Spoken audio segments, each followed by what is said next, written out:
Hello, good morning students.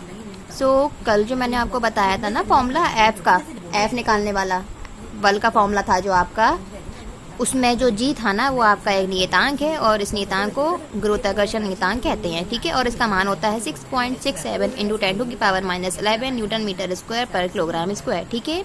तो ये जी जो है ना नियतांक, इसको सार्वत्रिक गुरुत्वाकर्षण नियतांक कहते हैं, ठीक है ना। तो अभी हम इसी जी का फॉर्मूला निकालेंगे। जो हमारा एफ बराबर था ना G/m/d², क्रॉस मल्टीप्लाई करके जी की वैल्यू निकाल ली, एफ d²/mm। तो एफ यहाँ पे क्या है, एफ का मात्रक न्यूटन और डी का क्या है, मीटर स्क्वायर। और ये जो आपके द्रव्यमान है इसका किलोग्राम, इसका भी किलोग्राम, तो हो गया किलोग्राम स्क्वायर। तो जी का मात्रक हो जाएगा न्यूटन मीटर स्क्वायर पर किलोग्राम स्क्वायर, जो कि मैंने यहाँ लिखा, ठीक है।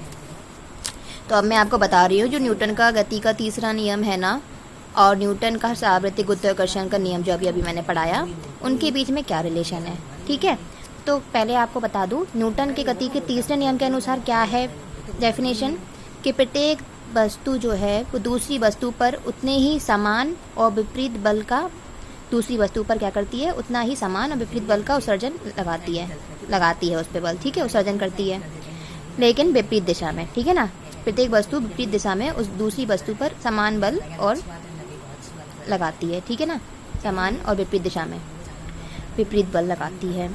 और न्यूटन के गुरुत्वाकर्षण नियम की डेफिनेशन क्या है, न्यूटन के गुरुत्वाकर्षण नियम के अनुसार ब्रह्मांड में स्थित प्रत्येक द्रव्यमान प्रत्येक दूसरे द्रव्यमान को आकर्षित करता है, ये पता है, ठीक है।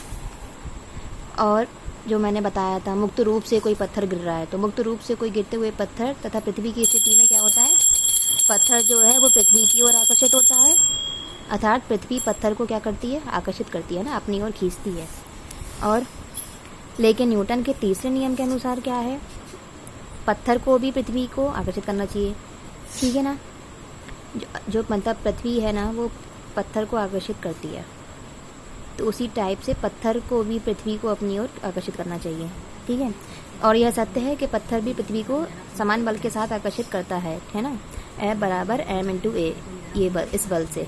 लेकिन पत्थर के बहुत कम द्रव्यमान होने के कारण, द्रव्यमान बहुत कम होता है, इस वजह से इसके वेग में जो त्वरण होता है, पत्थर का त्वरण 9.8 मीटर पर सेकेंड स्क्वायर होता है, ठीक है, कांस्टेंट वैल्यू है।